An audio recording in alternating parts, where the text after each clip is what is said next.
Hello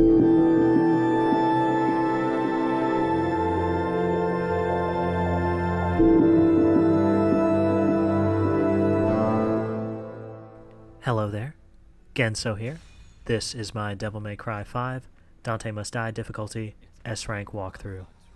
This is mission 9, it is entitled Genesis. And we've got another mission with V here, so this first fight is an optional encounter, you don't have to do it. It is a great opportunity though to build up some DT with an EX provocation, and I'm going to attempt to do that here. It's not going to net me the points that I was hoping for though, mostly due to Griffin and Shadow actually doing too good of a job in this case of driving the enemies back away from me, out of the range of the provocation, and we weren't able to get the last bit of the taunt that gives you the significant increase in the DT. So we're just going to clean these guys up here and be moving on to the next portion of the mission. But you saw there, I got 4,354 style points for killing those 3 enemies, which is pathetic. But we're going to have a great opportunity to make it up in this mission, guys. This is a very long mission, and there are a lot of fights against big enemy groups, so style points are not going to be too much of an issue here, especially if you're doing EX provocations and your familiars are doing a good job of keeping the combo up. You're summoning Nightmare to get some damage in when you can, and doing a good job of facilitating, which is pretty much what V's gameplay is all about. Just facilitating your Devil Trigger and trying to manage your familiars while they do most of the action. Reading your book when you can, doing some taunts to build some DT. And you saw there, that Kana was dangerously close to me for the longest time, and I wasn't paying I wasn't paying enough attention, I should say. And thankfully it didn't result in anything disastrous there, but Nightmare's able to do a pretty good job of cleaning this behemoth up before he becomes too much of a problem, and we're going to chain this Kana and this Antinora, and this fight is almost over at this point. So that move that Shadow just did, the spiked move where he balls up and then launches the spike in the similar fashion to the way that his Devil May Cry 1 incarnation did, is probably his best move as far as just getting as much damage as possible in one hit. And you're going to see evidence of that a little later in this guide when I'm using that move against Goliath in Mission 14. And you can actually infuse it with Devil Trigger as well to get even more damage from it, but just something to keep in mind. I'm going to use Nightmare to open that gate there that allows you to skip a little portion of this level. I'm going to do an EX provocation, and then we're immediately going to move into the next fight. I'm not going to worry about these two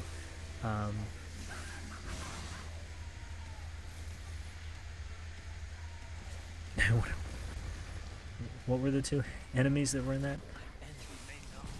fight? Was it the Baphomets? I think it was 2 Baphomets. I can't quite remember what it was. You'll have to forgive me, guys. I've recorded this a little while ago and am trying to remember, but this next fight is going to be against 2 of the Judecas, a couple of Antinoras, and a couple of the Kanas. So it's a conglomerate of all the hell enemies. But I'm going to use that DT that I got from the EX provocation to summon Nightmare. And what you're going to want to do in this fight is try to prioritize the Judecas, mostly because of the danger that they can be with their crazy teleporting and whip arm attacks that can do a lot of damage to you.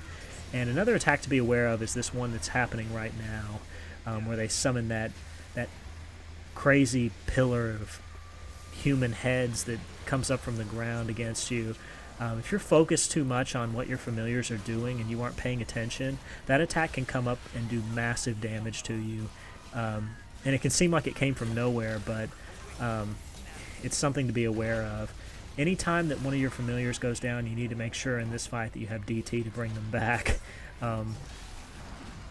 2 Judecas and both of your familiars down is going to spell absolute disaster for you. So again, just continue to facilitate, continue to be aware of your surroundings and what's going on.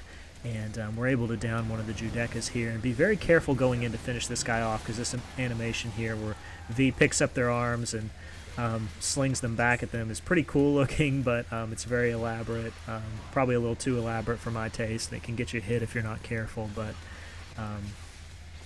as long as you're always aware, and if you have bars of DT and you feel like you're going to be hit while you're doing one of the executions with V, just press that. It's probably the only way that you can avoid damage in those situations.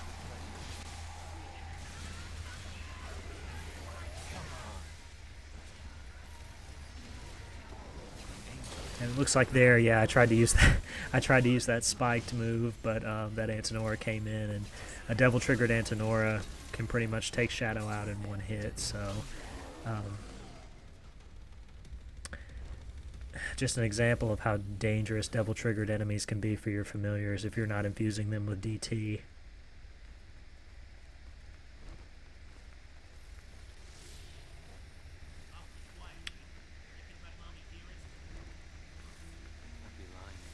So there's going to be a couple of these tentacles that are going to spawn in this next area, and I definitely recommend that you take these out because they're going to give you a lot of DT just for killing them. You saw there it granted me about 3 extra bars of DT.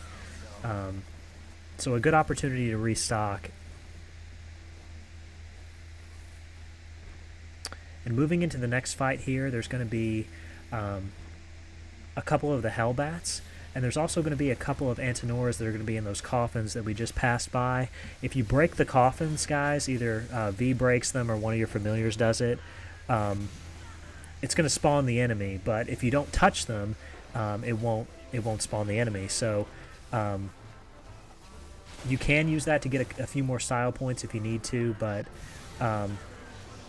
again, don't worry about it if you don't have to, as my familiars actually do a great job of taking out one of the Hellbats there very quickly, and I believe the explosion from that actually killed the other Hellbat, so ended that fight in record time, which is going to be very useful for us, because this mission can be pretty long, and there's one fight near the end of the mission that we haven't quite got to yet, but that fight can be pretty detrimental to finishing this mission in a timely manner. But this is going to be the one fight blocking us from that fight. There's going to be a couple of Lusatias that spawn. There's also going to be more of those coffins on the ground that can spawn some Hellcanas. And the Lusatias can be pretty dangerous if you're not staying on top of them with your familiars, and staying on top of them with your familiars can be a little difficult sometimes when your familiars don't always do exactly what you want them to do, but I was able to put him down there, and I'm going to move to this unoccupied area. I'm going to infuse Shadow with some Devil Trigger. Excuse me, I'm sorry, I bumped my mic there. I'm going to do the EX Provocation to try to raise the combo. You're going to see that a couple of the Lusatias are going to briefly flick onto screen and then flick off.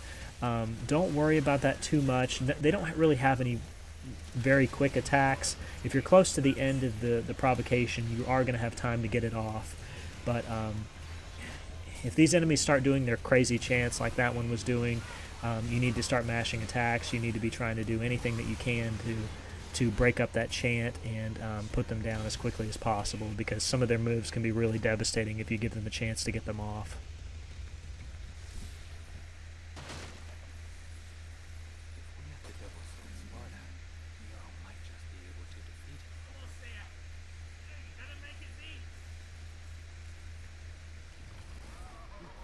But this next fight is the one that I was speaking on before. It's going to be a couple of Death Scissors and not one but two Proto-Angelos, which I guess they thought one wasn't enough here, and they really wanted to go with two Proto-Angelos, which is honestly just a little bit excessive in my opinion as far as the pacing of this mission and what it does to it. But taking out the Death Scissors is the priority first. Just maintain some distance with V and let your familiars go to work on the enemies. When you get a good opportunity to take out the Death Scissors, what you're going to want to try to do is get both of the Proto-Angelos down onto this plane that I'm standing on now. And if at that point you can move on to this plane that I'm on here, where the sarcophagus is, you can stand here safely and pretty much just allow your familiars to do what they want, as Nightmare just did that big laser attack that he rarely ever does unless you're in promotion, which is able to actually do a lot of damage to that Proto-Angelo there. And we're going to try to focus on him now since we've already got good damage on him, and try to get this down to just a 1v1 with V and the other Proto. But you see here, once these guys Devil Trigger, how resilient they can be, and any one of their attacks can pretty much KO your familiars in one hit. So you're always going to want to try to be able to summon Nightmare. If you get to full DT, just go ahead and summon Nightmare, give him an opportunity to maybe get some damage in. And your familiars are going to continue to do attacks. This guy's going to wear them in the chin like a UFC fighter. And it's going to kind of be a waiting game similar to Mission 7 of you just continuing to pummel them with damage and hopefully be able to come through it. But we're able to put one down here, and the other guy's still got quite a bit alive. So sometimes when you get the stagger on them and you go to follow up to try to do a move that can knock them down, you just don't get it. And I don't know if that's because I'm not hitting them with the right things, or if it's because he's recovering quicker than what my action can go through with the familiars, being that the actions aren't one-to-one, and I'm just not able to get it off quickly enough. But yeah, V against this enemy, just not a very good matchup. And be aware of that if you're standing really close to that edge there. There may be a hitbox there. I've never been hit, but just be aware that standing a little too close to that edge can potentially be disastrous for you. Right about where I am now, that's probably an okay place to stand. I don't think that sword has that level of range. But yeah, I've spoken at length already about the Proto, and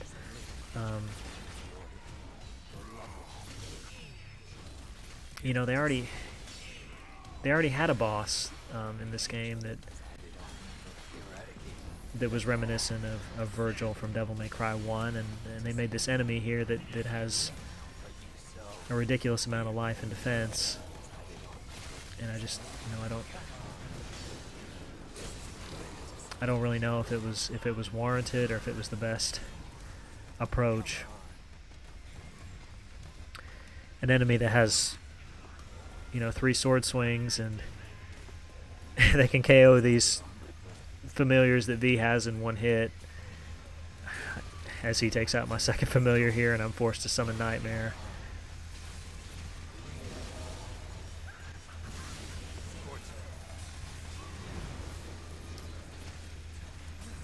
But yeah, able to put him down.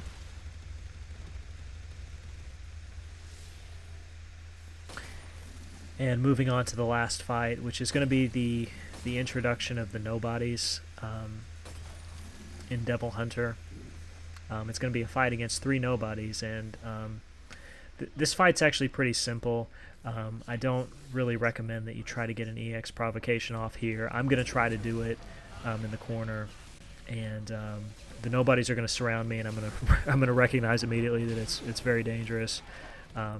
Just infuse your familiars with some DT and let them go to work. V actually matches up great against the nobodies because the nobodies are so tanky. They attack so infrequently, and your familiars can be so aggressive that they can really devastate these guys. And if you summon Nightmare too, and Nightmare's doing a good job of using those laser attacks that he does, he can really put these guys down quickly. Even his melee attacks are pretty great against these guys, and you know, I don't have very many good things to say about Nightmare, but he can actually do a pretty good job against these guys. So I'm going to do a silly little hop to get over here to this guy. V's going to do a really elaborate animation, and we're going to put down another one of the nobodies very shortly, as Nightmare's going to clean him up with the laser, and we're going to do the Kane finisher there. And you see there, this nobody's just kind of standing there silly and not really doing anything. If you knock the masks off of the nobody a couple of times, they will no longer fight. They will lose the will to fight, and you can pretty much do what you want with them and gain as much style as you want. But that's actually going to be the end of the mission. You see there, style points, not much of an issue, and that's going to be it. We're going to be delving into Dante's campaign next. Thank you very much for watching, and I'll see you next time.